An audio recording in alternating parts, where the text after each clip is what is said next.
16th century Spain was a country filled with beauty, coming at the height of Christian influence in the West, with the Catholic and Protestant Reformations.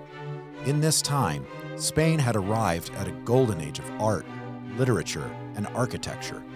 Imagine walking through the cobblestone streets in central Spain and stopping to admire the royal monastery of San Lorenzo de Esquirol, its imposing high white stone walls inlaid with glass, statues of the great saints of the Christian faith overlooking the courtyard of the kings. As you walk into the monastery, your chest tightens at the transcendent beauty of the high altar, where 92-foot arched ceilings stand overhead, adorned with paintings from some of the greatest artists in human history. The altar screen is crafted with the finest red granite and jasper. There, kneeling in humble contrition at the sides of the altar, sit bronze statues of the kings and queens of Spain. As you explore the beautiful marriage of art and architecture, you hear distant echoes of monks chanting in Latin.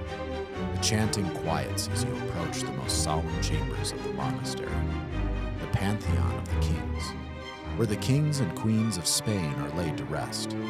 The walls of polished Toledo marble are ornamented in gold-plated bronze.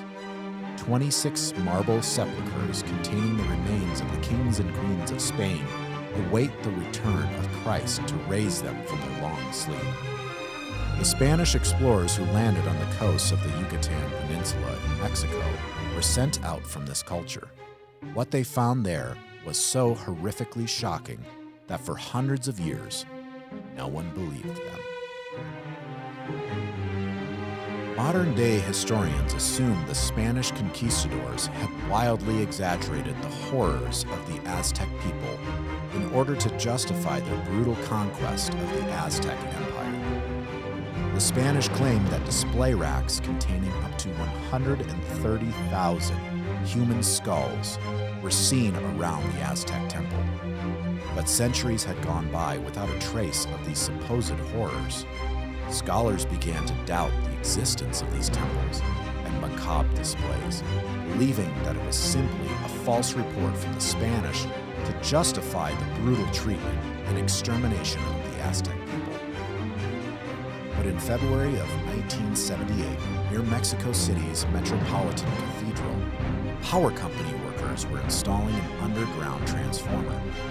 While digging a shallow hole, they uncovered a giant monolith that led to the discovery of the ancient Aztec temple Mayor. Later in 2015, architect Raul Rodriguez received an unexpected phone call. He and his team were invited to excavate a site near the Temple Mayor. Raul knew this could lead to a major discovery. He and his team began their dig in the middle of Mexico City, under the feet of 21 million people. He carefully dug 20 test pits, where like layers of history he discovered modern debris, then deeper colonial porcelain, and finally the slabs of ancient Mexica period basalt flooring. Imagine having your whole life dedicated to the discovery of a place that had been written off as legend, simply a fable or lie that had been told to cover up past sins. But then your trowel strikes something chalky and off-white.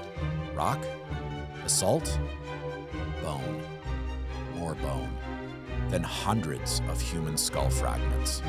Nothing had ever been discovered like it. Remember the tales of horror from the Spanish conquistadors? In describing the worship liturgy of the Aztec priests to their false gods, they told of the enormous appetites of the Aztec gods for human sacrifice atop of Temple Mayor. Their methods of sacrifice were brutal. The priests, with obsidian blades sharper than surgical steel, would cut open the abdomen of the living victim and remove their still-beating heart. They would then sever the head from the body and throw the body down the massive staircase of Temple Mayor, where, at times, they would even cook and consume the body. They would fillet the face from the decapitated head, then punch holes into the side of the skull so it could be hung on numerous rows of horizontal poles that ringed the area. The horrors the Spanish discovered didn't stop there. When rotting skulls fell from the poles, they were fashioned into masks that the people would wear, all of this in an effort to appease their gods. When Raul Rodriguez discovered these skulls, exactly as described by the conquistadors, they realized that there had been no exaggeration. The racks of skulls were row upon row, stacked high and wide, and long with thousands of skulls of men, women, and children side by side. The racks of skulls were 15 feet tall and larger than a basketball court. If a skull was not hung, it would be cemented like bricks into a massive cylindrical pillar. One of the main objectives of the King's Hall is to convince you that you become what you worship. If you worship demon gods of death, you become like them. If you worship bloodthirsty wraiths, you become like them. But what would happen if you worship the one true and living God? What might you become? Imagine a family, a people, a tribe, a nation, a world that worship the Father of lights, from whom comes down every good and perfect gift. What might that people become? The King's Hall podcast exists to make self-ruled men who rule well and win the world. In today's episode of the King's Hall podcast, we have a special guest, the Reverend Uriesou Brito, pastor of Providence Church, founder of Kuyperian Commentary, and board member at Theopolis Institute. A through line that you'll note throughout all of Uri's work is this conviction that humanity is a worshiping being, whose identity will be formed in a totalizing way by that which he worships. And that therefore the only safe grounds from which to build a flourishing human culture is the worship of the God who is the three and one. Steeped in the work and thought of 19th century theologian and political figure Abraham Kuyper, Uri and his cohorts at Kuyperian Commentary are committed not just to thinking good thoughts, not just having good ideas, but to living those ideas out in obedience to Christ in every part of what it means to be human.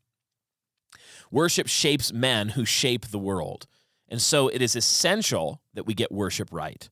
It's one of the foundational ideas of this season of the King's Hall as we seek to build a new Christendom from the rich compost of the old.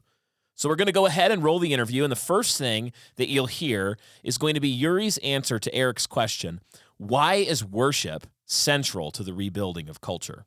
The Bible begins with acts of worship. The book of Genesis says that Adam communed with God, that Adam functioned as a priest unto God. We see the garden takes on the shape of an initial temple. It has all the ingredients that we're going to later see in the worship of Israel. Adam was called to offer his life as a servant of God in the house of God for the sake of the name of God, the Creator. In fact, even the first event after the fall, you may remember in Genesis 4, was a dispute about proper worship between Cain and Abel. The first thing that Noah does after the ark, let's call it after the ark Sabbaths or rests on the mountain, is to offer worship to God. So worship is written all over the scriptures as the act you do, not only in the old world, but in the new world and in every other world in between. It's the way that God enculturates culture for the Christian. There's no other way that happens. Yeah, I think that's so huge. And so when you're thinking about, something like how people vote on Roe v. Wade, where we are culturally, and you see a problem like, there's a lot of Christians on Twitter who are saying right now, how you vote on this issue doesn't really matter. We can all worship. We can all be together. How would what we do in worship, how would that cause us to respond differently to that person? So I think it's important to sort of distinguish between worship broadly, broad rituals, broad practices, and worship in particular, specific rituals, specific practices. The best way to phrase it, Eric, is the church worships in particular so that she can worship broadly. So in worship, the way I phrase it in the past is to worship is to commune with God in conversation. It's a dialogue. So God speaks and we respond. We respond and God speaks back to us. It's a groom and bride union of thought and life. It's this continual conversation. And so cultures are shaped by a variety of things. They're shaped by symbols, but primarily cultures are shaped by conversations. And because the Christians' primary way of thinking about life is through worship, which is a conversation, therefore, the way we do worship in our conversation is going to shape the conversations of culture.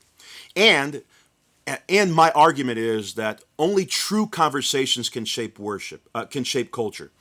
Cultures are shaped by one conversation or another. It's not a neutral endeavor. It can be influenced by the conversations between heaven and earth, between God and man, or the conversations between man and man, which as we know, offer just no transcendent guidance, but only the kind of sort of secularized verbiage that cannot be self-sustaining long term. So this is where we need to put on our Solomonic wisdom and think this through here, because it is true that the conversations between Marx and Hegel, the conversations between secularists, man and man, provide an initial sustenance. It provides some kind of initial substance. It allows people to offer certain cultural motivations to keep that system going. But only the Christian conversation, because it is grounded in eternal categories, only that conversation can provide self-sustaining, long-term, covenantal categories to take culture in the trajectory it needs to go. Yeah, I think that's a really fantastic point. One of the other things I think is when you look at, say, Reformed worship, you look at what was happening in Geneva, and you look at the kind of culture that produced. Okay, so there's a connection there. But I want to look at our culture today, and you look at, even things like Chris Tomlin songs versus singing the Psalms. That's producing a different kind of culture. My question is, what happened, I guess, in church history over the last 150, 200 years that we got sort of a light slapstick worship, and then now we've got a culture that is similar? What happened, church history, to bring that about? That's a really good question. There's a sociologist by the name of George Ritzer, I think, and he talks about the McDonaldization of culture. And of course, the principles here. What he's applying specifically to is sort of the principles of the fast food market, sort of applied to society at large. Fast, quick cigarette consumption, right? But when that term is applied to the church's life, what that means is that the church life is McDonaldized. And so it's privatized. It's a quick fix faith rather than discipleship or apprenticeship in the Christian community. And what it does, unbeknownst to those who are partakers of it, what it does is it diminishes, I think this is the language of Eugene Peterson, it diminishes the long obedience in the right direction.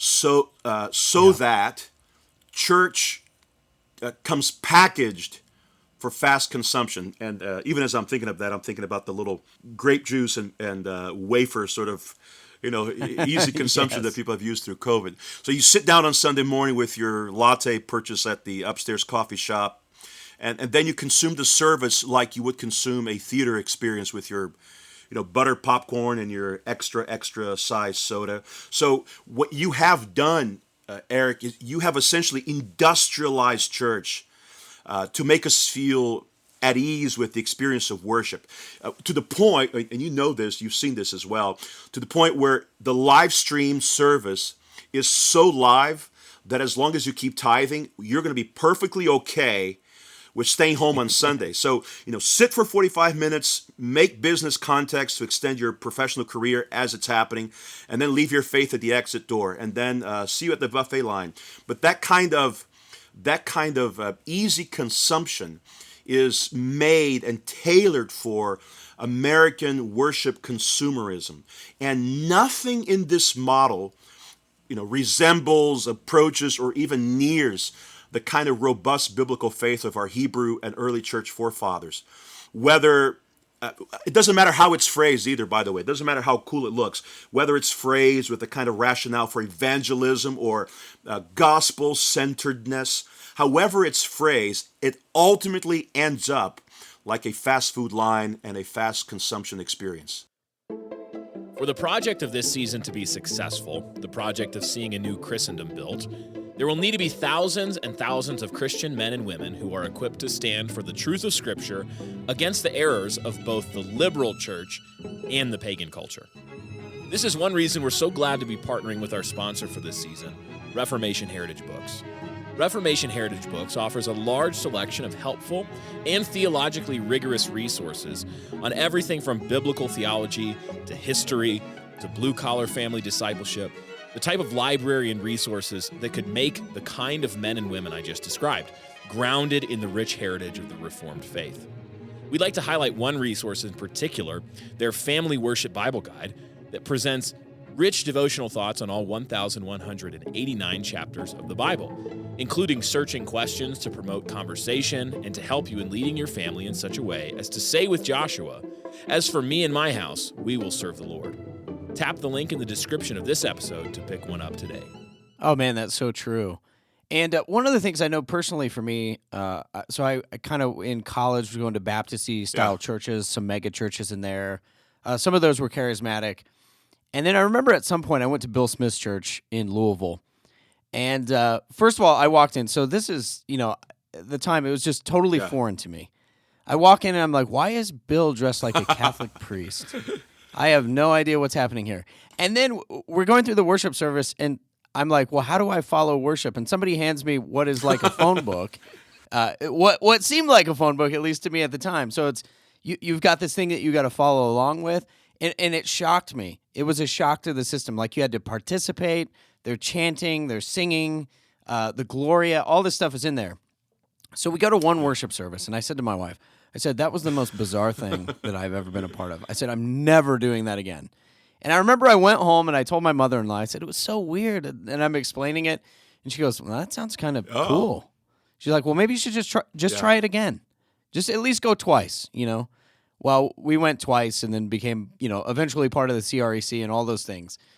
But one of the things I think Jim Jordan has said before is that worship is supposed to be other. It's supposed to be different than what you get in the consumer experience in the American culture. So I guess for a minute, just talk to me about what is this covenant renewal worship? That's a word that's been used to describe it. What is it in some of its specifics, and how is that different than what people would generally experience in church today? Jim Jordan talks about how the incense of worship, even the quote smell of worship, ought to be different. And the principle is larger here. The principle is that the experience you have on a Sunday morning ought to be different than your experiences from Monday through Saturday.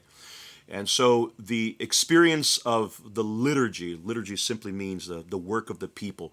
The experience of the work of the people on Sunday morning has to be an experience that transcends time and biblically transcends locations. Paul says that we're raised into heavenly places. So that in itself reorders the imagination of the Christian on Sunday morning.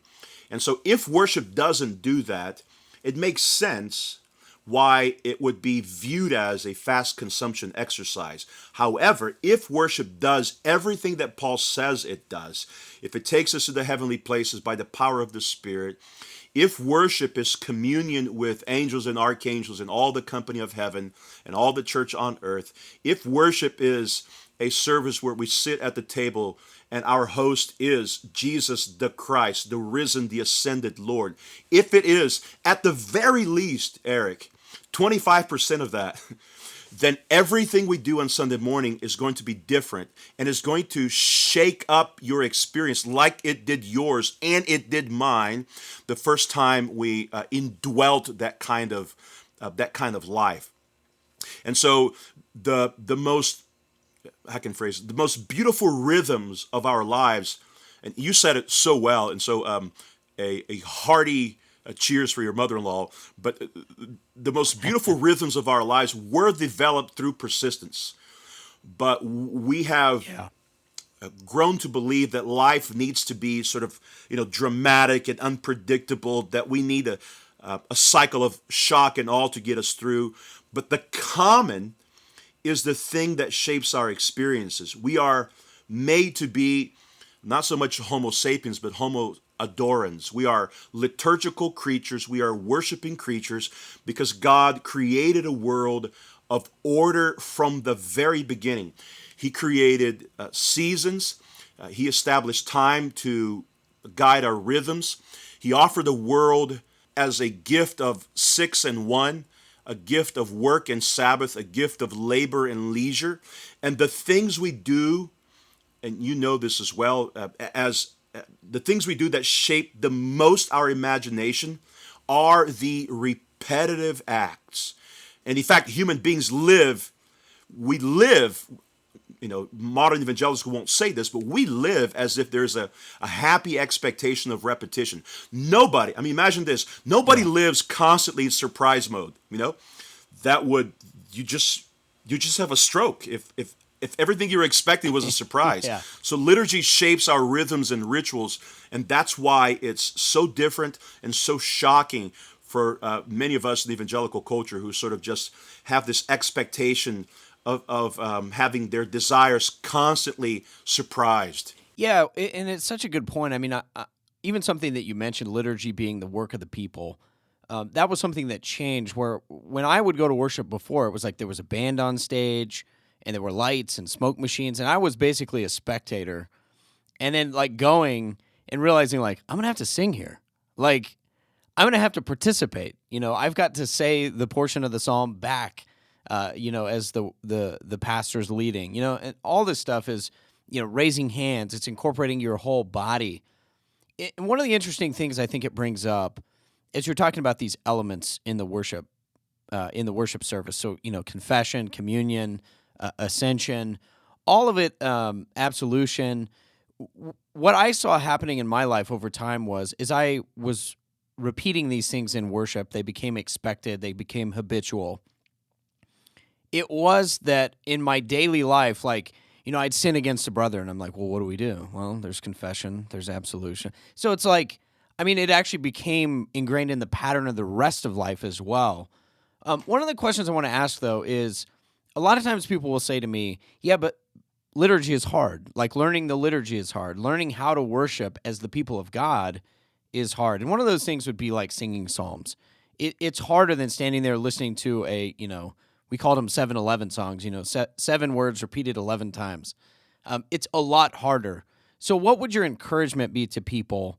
Say they come to your church, they experience it, they say, Pastor Uri, this is hard. How would you encourage them that it's worthwhile? Well, the first thing I'd say is good.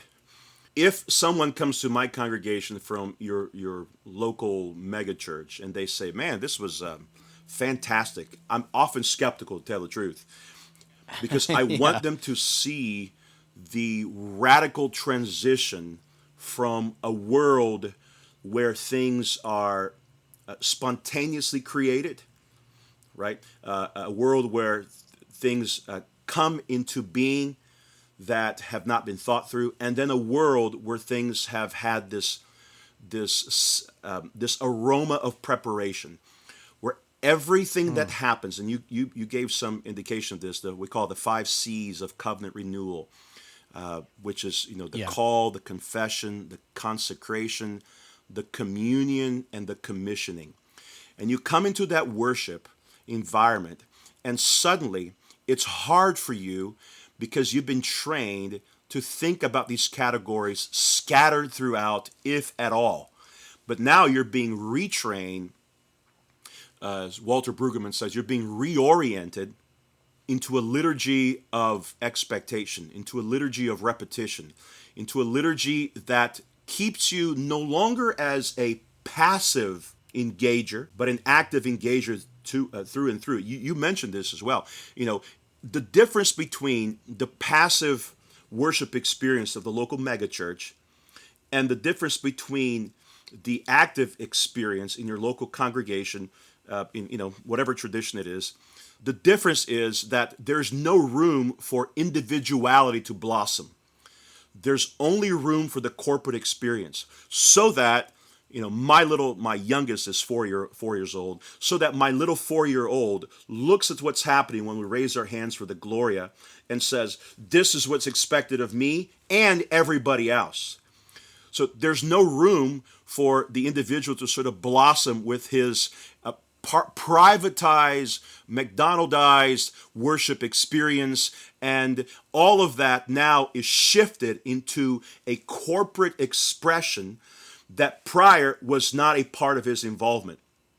And so that's why worship is a conversation, because there is this responsorial element of the worship experience that, whereas before was a one-way street, prior it was a monologue, now it's a dialogue between God and man. And that ought to be hard, but the good kind of hard, you know? And so when you talk about the Psalter, that's a whole different level of hard. But I want you to, anyway, your thoughts there, follow up on that if you don't mind. Yeah, no, I think that's exactly true. I was thinking about it. So we have Psalm Sing on Tuesday nights. And so one of the things we have to do, as you're saying, like, you have to practice. You have to get better at it. Anything worthwhile is going to be hard to some extent. But one of the things I loved, we have a family who one child is adopted from the foster program, and they have a new child. So I think 4 and 2. And they can't even speak words, but, very few. And very few intelligible words. But what I love, so we're standing there, we're singing the doxology, and the child who's been in the home longer is raising her hands, and she turns and looks at the new child to the foster home and grabs his hands and raises them. And I was like, man, it was so moving, because it's this understanding of, like, this is what we're doing, and you're a part of this now, and so respond appropriately. It also makes me think of something, I think it's Henry Van Til said, that culture is religion externalized. And so one of the things about that strikes me is if we want our culture to be different, fundamentally what we have to do in worship is retrain our affections. One of the things that I never would have thought about this way prior, but Bill would say, especially like you get to absolution of sin, and Bill would say, how you feel right now is not the important thing. The important thing is what Jesus says about you. And I just became so acutely aware in that moment, I need to train my affections according to what God says, and not come in here saying, well, this is me, trying to emote my way through through the worship service, basically. So I guess if you would for a moment, talk about that aspect of retraining the affections of the heart so that we go out in culture and we create the things that we love, but they're the right things. Yeah, that's terrific. We talk about worship and we view it through categories of spirituality, but the Bible says that we are to worship in spirit and truth. And so truth brings about this ritualized component, which essentially means when you're retraining yourself in worship, what you're doing is you're not just retraining your spirit, you're also retraining your actions. You're retraining your body. You're retraining. Think about this: tithes and offerings. Okay, we got an ethics of economy in the church, which is translated into culture. You think about confession. Okay, you have an ethics of reconciliation happening. We're training ourselves to relate to other human beings with whom we don't get along well with at times. Think about the call of worship. At that point, we're retraining what it means to be in the presence of others, what it means to be called, what it means to receive, what it means to give gifts. When we're talking about the element of consecration, we're talking about how a minister preaches to us. Well, that also translates into culture, because we're talking about how we receive information, how we receive data from culture, how we look through our social media feed, and how we sort of embody that and respond appropriately to it. And then when we talk about commissioning, the same principle apply. God is commissioning us to go into the world. So we're taking the blueprint of heaven that I refer to as worship. That's what it is, the blueprint of heaven. And then we're taking from the Mount of Transfiguration, and now we're saying, let's go back down where the Pharisees and Sadducees are eager to get into debates with us. And so how are we going to take that blueprint of heaven and now apply it to our sphere of our earthly domain? And so that is a little bit, that requires an adjustment in orientation, but it also means that worship changes our imagination in various ways, unbeknownst to us, right? Unbeknownst to us. If our tithing is our offerings and our tributes, well, that's going to shape our benevolence and charity. Whereas often we're used to viewing that whole, quote, transaction as a one-way transaction. No. The things we're doing in worship on Sunday morning is training our bodies and our souls and our bodies. It's a holistic endeavor from the call to the commission. And that's what I think is missing from the modern evangelical ethos that doesn't view worship through the lens of the shaping of imagination, desires, and longings. What are we longing for? What are we desiring when we leave worship on Sunday morning? We're desiring that the heavenly experience we've had in an hour 15, an hour 30, be translated into the ethos of culture, and that it affects what happens in the halls of Washington, D.C., and that it affects what happens in mom's kitchen at 6 p.m. Oh, man, yeah, that's so huge. Uri, I want to ask you now about family. So family is another important part of worship and culture creation. Obviously, the way God has structured the covenants is through households and families.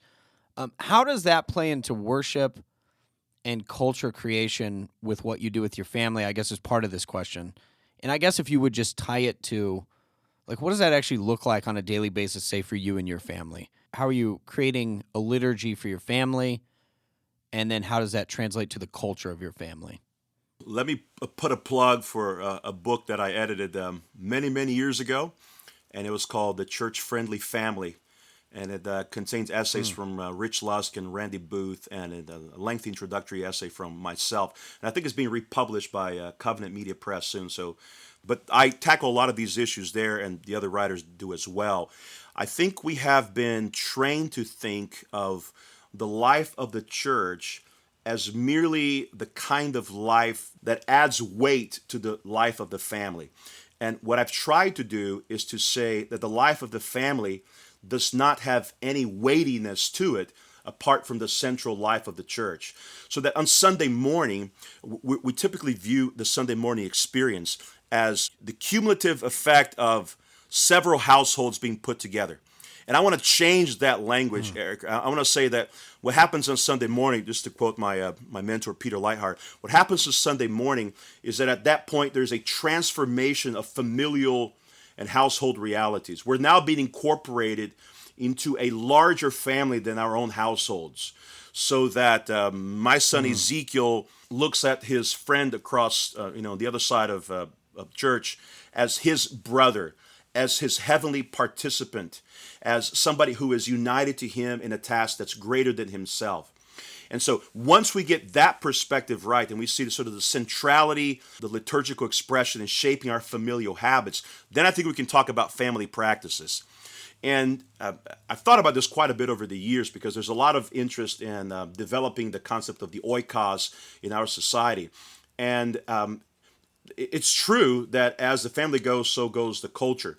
But when the family is separated from the life of the church, which is the true life of the headquarters of heaven, the family cannot fulfill its task. So as we have seen through COVID, families that stay together on Sunday morning at home do not stay together throughout their lives in the ecclesiastical affair.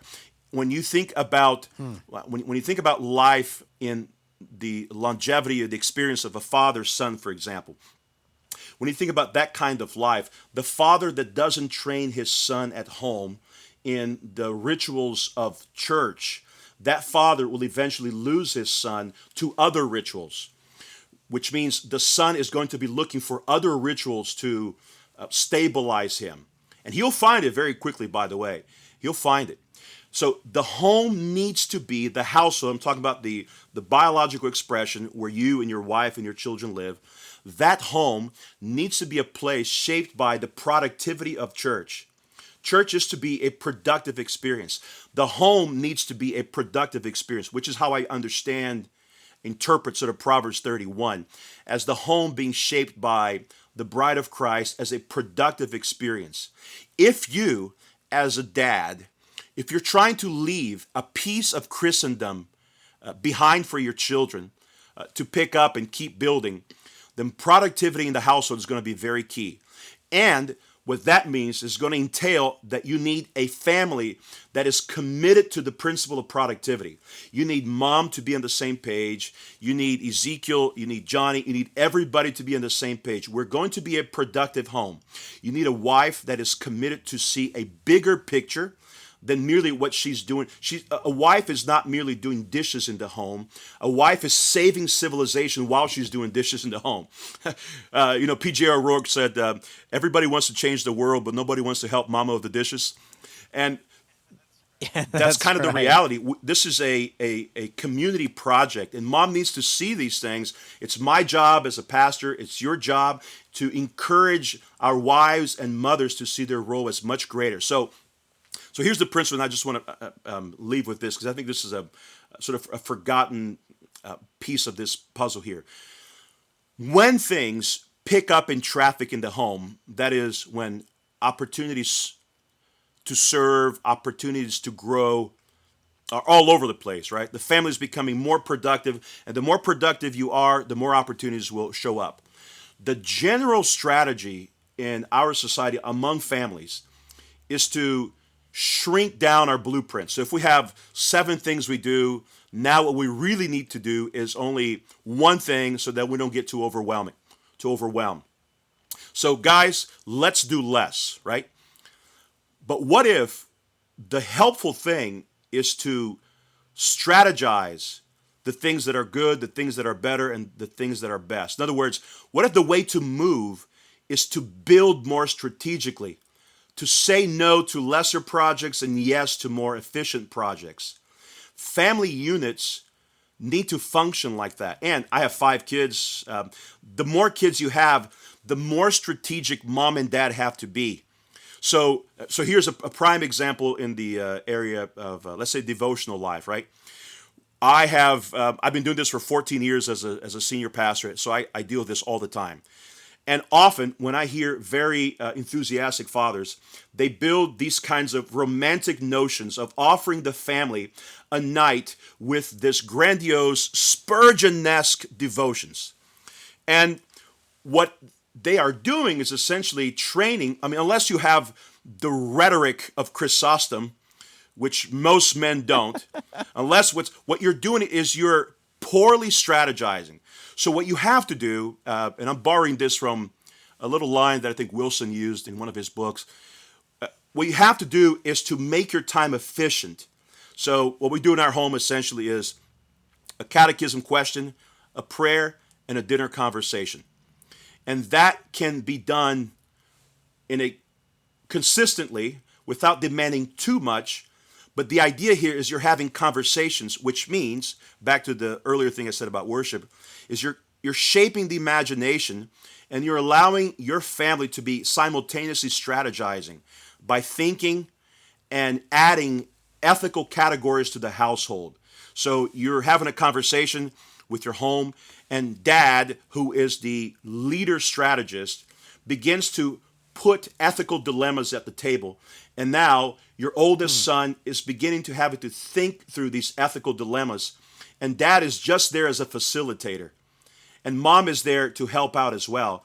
But you're training your offspring to think about how more accurately their arrows can pierce the kingdom of darkness. And you do that through strategizing through ethical dilemmas, but also thinking through life at a grander picture than a narrow vision for the church, for the home. Yeah, that is so huge. It made me think of 2 things, Yuri.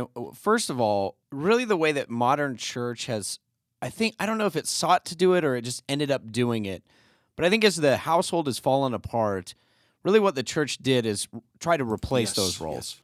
So we have youth group, and it's like, well, you don't need to be a father. Just send them to me, and I'll, in 15, half hour, 15 minutes every Sunday, I'll do all that heavy lifting, and you'll be safe.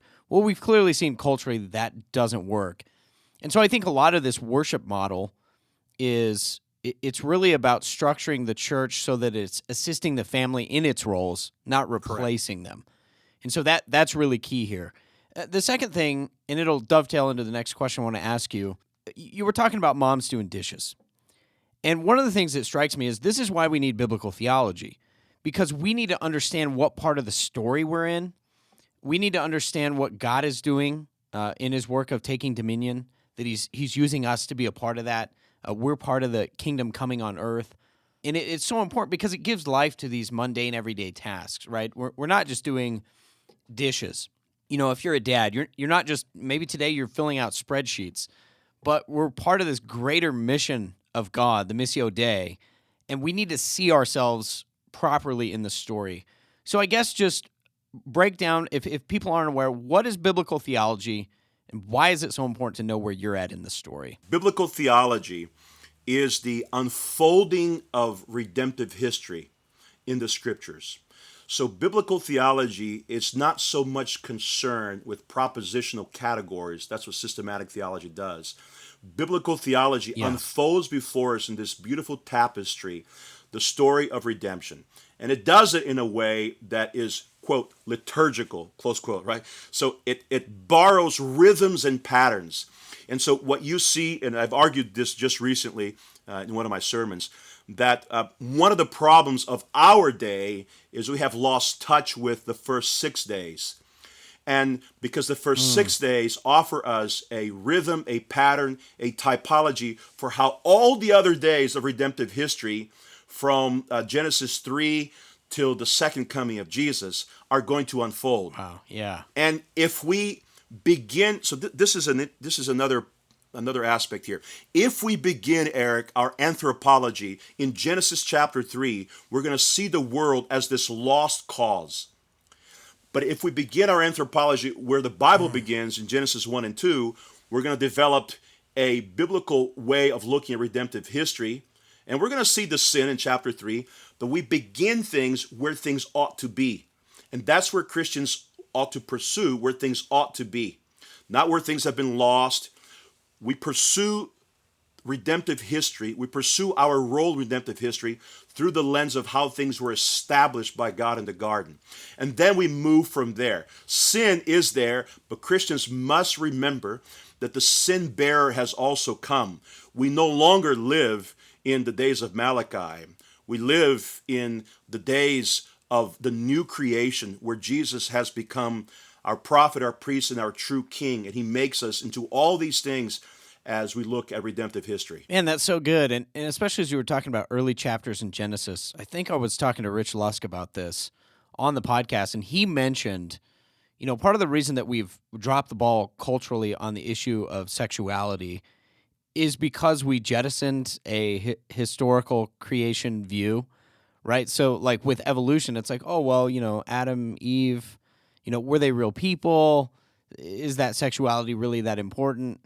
And when we're looking at it from the proper perspective, the gospel is restoring people to that original calling, right? So taking dominion, bearing fruit, men and women in their God-ordained roles, their natures, etc. That becomes hugely important. What do you think? So you take that story, say of, you know, anthropology beginning Genesis 1, not chapter 3. You think about some of the things that would apply to in the way that you engage the culture. You look again, the sexuality issue. We have Roe v. Wade. It's all tied together. But I'm curious, where do you see that playing out in culture? The Bible begins with a very clear political worldview. Adam ate from the fruit of his labors, right? That's an economic theology. Adam was married to one woman. That is a sexual theology. Adam communed with God. Well, that's covenant theology. Adam named the animals.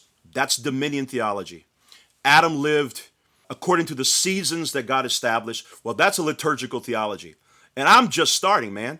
I could go on and on. Yeah. But all these elements from our understanding of our economic theory, all these elements have come because we have forgotten that Adam ate from the fruit of his labors. The fruit wasn't given to him without his labors. It came as a result of his labors. Our view of sexuality has come because we have treated the abnormal as if it were normal. We've treated we view the initial marriage of man and the woman that was created. We view that as if that were one of the 17,000 options of sexuality. Yeah. When that is the de facto understanding of sexuality. And I mean, don't even get me started with covenant theology, but all these principles apply. And some of these also are, I should say, they are devalued in our society because we have changed the hierarchy of our loves. Man has dominion over things, and we have changed the priority of these things by saying that things should have dominion over man. And so you can't establish a proper theology of the Imago Dei unless everything in its proper order. And that, of course, incidentally affects how we look at 1 Corinthians 11 through 14 in our understanding of hierarchies and placements and sexuality in the church. Who should do what? Well, all those things were already ordered for us, and our attempts to reorder the things that were initially ordered is our human attempt to do away with the original order. And I'm only 42, but I know a little bit about life.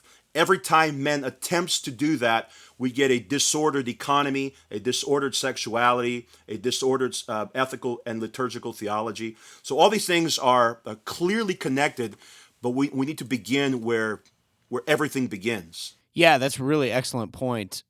It gets to a question I want to ask you as we sort of wrap up here. One of the ways that Reformed folks have tended to apply this question of, okay, how do we take the law of God, we take what Scripture says, and then how are we going to do that work of applying it in culture, is what we've seen with theonomy. This has been, I think, helpful in many ways, but you and I were kind of talking about this on Twitter, and I said one of the things we've seen in the theonomy post-mill camp is just a lot of these dudes who I would call the hyper-schismatic reconstructionists. So I guess my first question is, why do these guys exist? Why are they so attracted to our camp? What's going on? Yeah, there's a hyper-schismatic reconstructionist coming to a church near you. Yes, and right. That is that's a true danger. Again, it's a disordered truth, right? So people often can take a true thing, and the methodology or the principle of it can be disordered to such a way, in such a manner, that you no longer recognize the true thing. And that's a real danger. So there's several factors involved here as I've thought about this issue over the years. The one that comes to mind, I just had a chance to hear him here in Pensacola, is the Jordan Peterson phenomena, Yeah. Jordan Peterson, and I encourage you also to, I can't remember the book right now, but it's a book edited on Jordan Peterson, and one of my fellow board members of Theopolis, Alistair Roberts, wrote a wonderful essay there. But the Jordan Peterson phenomenon caused men all over the world to reconsider life and to reconsider what makes life meaningful. So Peterson, and I know all your listeners probably know who he is, but just for recollection here, Peterson is a sort of quasi-secular prophet trying to instill some sense of direction and purpose. And the majority of his hearers and listeners are men because they're the primary consumers on YouTube where most of his material finds itself.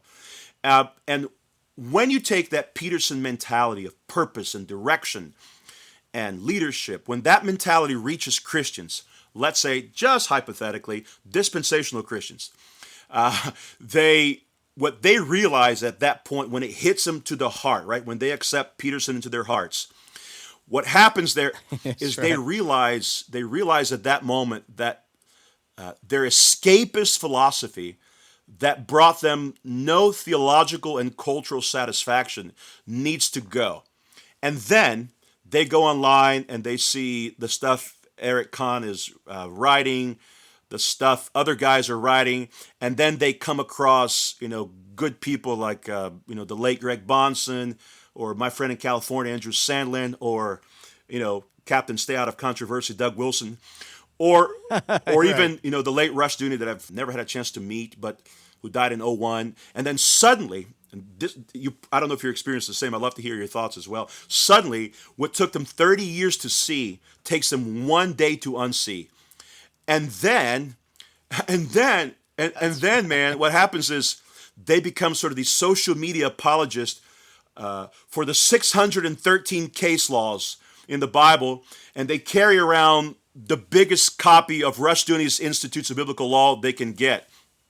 And so they make enemies of everyone, they offend everyone, and they drive pastors like me absolutely insane with their zealotry. They want to change everything overnight, no matters who suffers in the wake of their passion, no matters what havoc they bring to the local church. And I have done some counseling for other pastors. There's some ways to identify these kinds of guys. But if you're interested, I'd be happy to talk about it. But any follow-ups there? By the way, what has been your experience, Eric? Any thoughts there? Oh man, you're spot on. I mean, so really what we see is, and I've seen it in multiple places too. That's kind of the weird thing. But you'll get a guy, like, I've seen guys who are like, 1 minute it's Joel Osteen, the next minute they have read Rushdoony, and the next minute they're calling their pastor a heretic. And it's just bizarre stuff. Like, we've called it like drawing the circle of orthodoxy around your own feet. Not having like an awareness that you came to this position 5 seconds ago. You probably are not being wise when you're on social media anathematizing everyone who yesterday you thought they were great and today they're heretics. We've had them show up in Sunday school, and it's stuff like, well, you have unrepentant murderers in your congregation. And we're like, where? And they're like, well, you have people who served in the military. They're unrepentant murderers, and they should be stoned tomorrow. And I'm like, okay. Well, yeah, there's some issues that we'll have to work through. The other one is we had some police officers in our church, and one of the same dudes, he said, he's like, well, you've got people who are committing kidnapping on a regular basis, and they deserve to be punished according to the book of Leviticus. And the other one I would say is like this principle you were talking about where, part of what we talk about with post-mill dominion theology is, look, God has time. And we're loving people. We're doing it in a way that is hopefully winsome, in the right biblical sense of winsome. Yet people are like, well, I took it upon myself to go to the woman who just came to our church yesterday, hasn't been in 10 years, and she's a public school teacher, and I told her that she's a whore for the state. And it's like, oh, please, why? Oh, my. And so, pastorally, we've actually seen people, quit their jobs and women go home and love their families and stuff like that. But it's this idea that it has to be now, overnight. So, yeah, it has to be right now. But I have to know right now, Uri. Yeah. I have to know, how do you identify these people? Well, I think you do test their loyalties, and I think there are questions you can ask. And I've been doing this long enough where most often within 5 minutes I have a pretty good sense of what direction they're going. What are the things that consume them?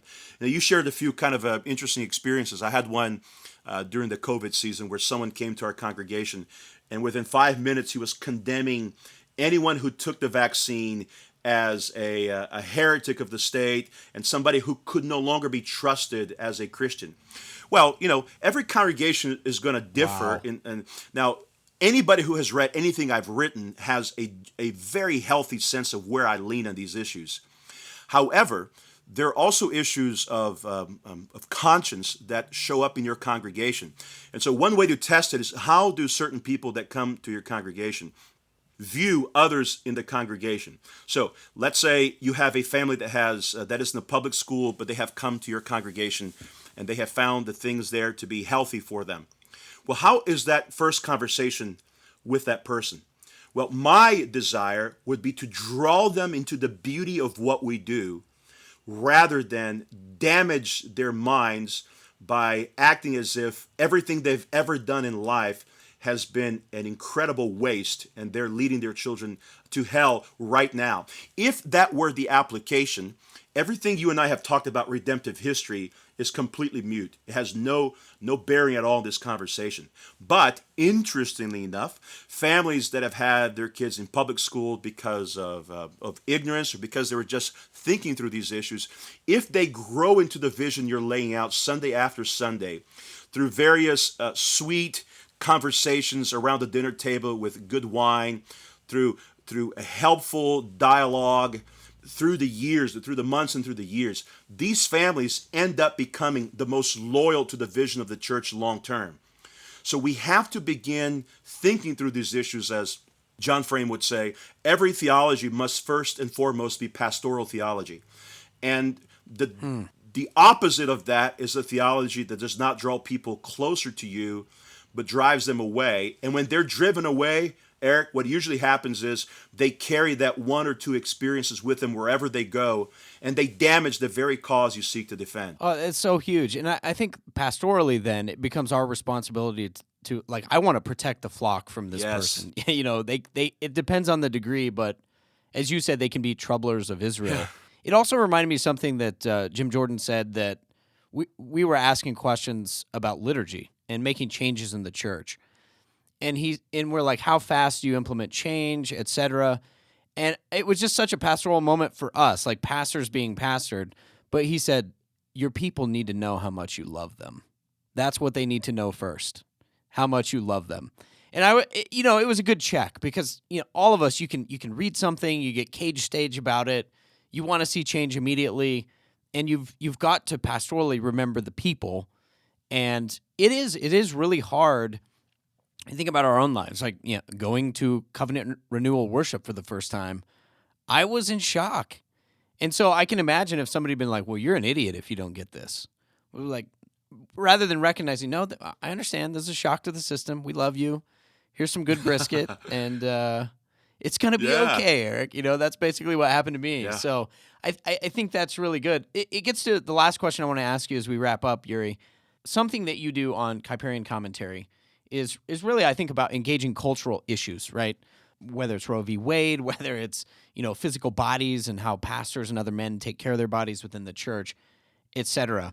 But I want to ask you kind of what your approach has been, because you've been somebody who's actually addressed a lot of the societal, cultural, political issues.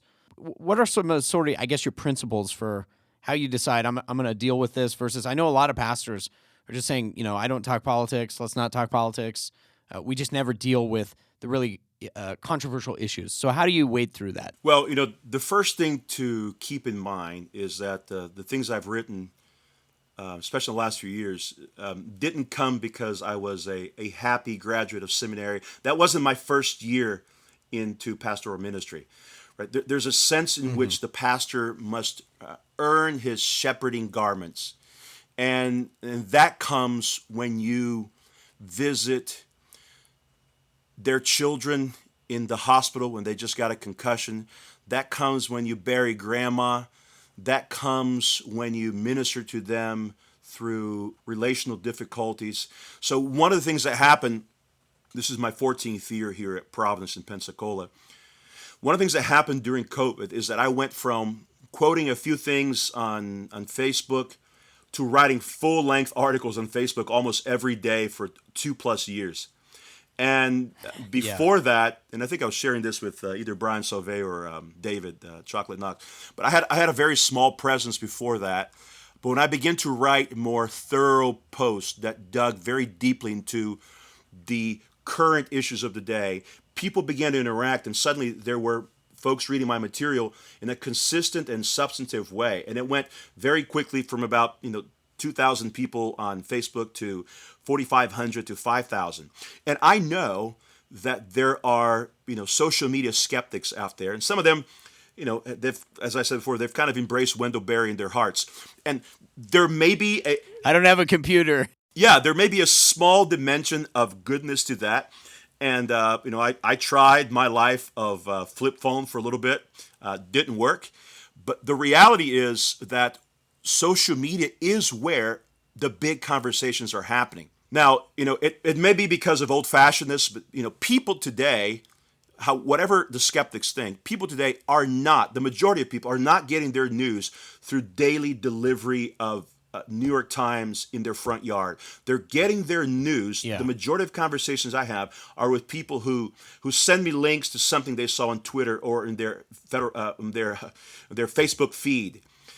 So my question at the end of the day is, why shouldn't the priests who lead the people of God, right, priests in very general Protestant terms, who lead the people of God in worship, Why should they not have a voice in these conversations that are happening in society? Why should we be quiet while our people are getting their interpretations from others? So I have attempted to sort of speak to cultural, liturgical, ecclesiastical issues with as much humor and as much clarity as I can muster, so that people can be shocked by the content, but also realize that what we're discussing are sobering issues in our day, and that we can no longer remain in the Kelleresque political middle, but we must take a stand in the political worldview established in the first 6 days of creation. Yeah, and you bring up such an important point, I think, is I noticed this pastoring and being an elder in a church this stuff is shaping our people every day. So they get, the pastor for, 45 minutes or whatever on a Sunday morning. And then all week, I noticed I'd be on Facebook and I'd see all my people were sharing Desiring God and Tim Keller and the Gospel Coalition. So they're taking their cues for how to engage socially and culturally from these guys.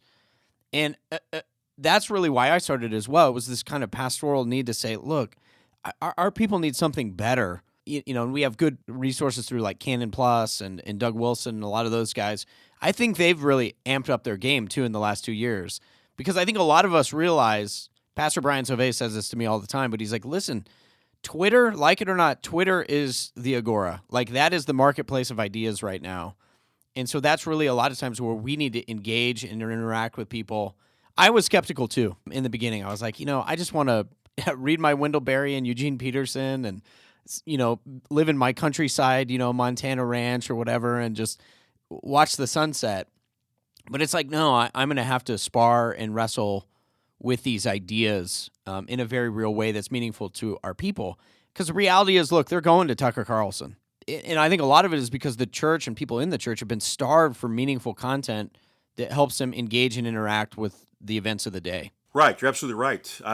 Human beings are shaped to follow after priesthoods.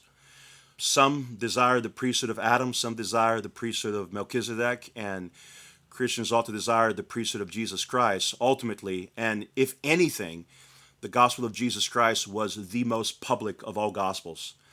And so if that is the case, then I think pastoral voices, elder voices need to be engaged in these conversations. Otherwise, it's not like the people are going to say, well, if my pastor's not speaking, therefore I remain neutral. It doesn't work that way. Right. They're going to find a priest to follow. And in my humble opinion, I think it is always a better approach when the local priesthood has a voice and the local people. Yeah, absolutely. Keep it local. I love that. Well, Uri, thank you so much for joining us on this episode. Definitely encourage people to check out the Kuyperian Commentary. You've also got podcasts. Any other places we can check out to find your work? I have this interesting little endeavor, which is a dream of mine for a long time. It's this little podcast called The Perspectivalist. And so far, all 7 of my followers are really enjoying it.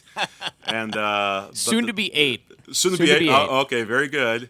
8 is good because 8 is a new creation in the Bible. So I'm excited about things to come. But you can find The Perspectivalist on any major social media audio platform. And I kind of, it's my way of sort of inculcating my inner John Frame, and that's it's a big part of my ministry. So that's a little endeavor that I have ongoing. Awesome. Well, we'll definitely encourage people to check that out, and we'll include links in the show notes.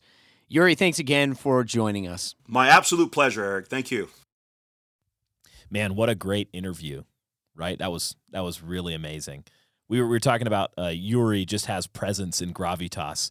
He's got that king energy that he always brings whenever I hear him talking. So Uri, thank you so much for giving us your time. You know, we were one of the things that we were discussing even in the cold open, as you heard that brutal story of the Aztecs' false demon god worship. And what's amazing, Dan pointed out that actually this little detail in the story that you kind of can almost pass over, and it's where they discovered this site, was basically underneath a cathedral. So here's the picture that you get. And this was not accidental. The church showed up with their missionaries and they started colonizing this area. And they were like, oh, heck no. This is a demon temple. Look at all these skulls. So they smashed them up, they buried them, and then they built a cathedral on top. That's right, based. That's like the based. ultimate king energy, Dan. Yeah. Oh. So what's crazy is, I went to public school, and so I'm learning about the Spanish conquistadors and like how Cortez and them, they were the most evil human beings that had ever walked planet Earth. Right. And then as I read about the Aztecs and the point of like the liturgy and worship that the Spanish had come out of, and then they go into the Aztec, people with their demon gods and their demon worship and the utter disregard for human life. Well, like when you were reading that, I was thinking, man, this is hard to even fathom that somebody would think that was okay. To women and children.